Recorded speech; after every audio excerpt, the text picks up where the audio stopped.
Specially কোনো বিশেষ স্বার্থ ছাড়াই একটি মানুষ শুধুমাত্র হিংসার বশবর্তী হয়ে আপনার ক্ষতি সাধন করতে পারে।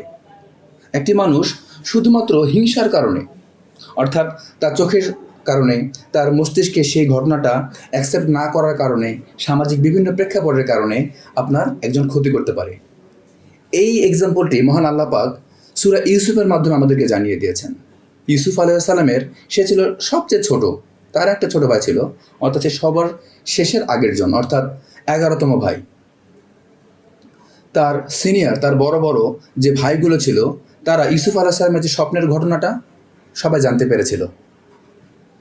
জানার পর সেই হিংসার বশবর্তী হয়ে তারা 10টি ভাই সাথে নিয়ে তাকে কুয়ায় নিক্ষেপ করেছে। এখান থেকে আল্লাহ পাক আমাদেরকে এই শিক্ষা দিয়েছেন যে শুধুমাত্র স্বার্থের বশবর্তী না হয়ে হিংসার বশবর্তী হয়েও আপনার নিজের ভাই এমনকি আপনার ক্ষতি সাধন করতে পারে। সুতরাং হিংসা এবং বদনজর থেকে সাবধান। আসসালামু আলাইকুম ওয়া রাহমাতুল্লাহ।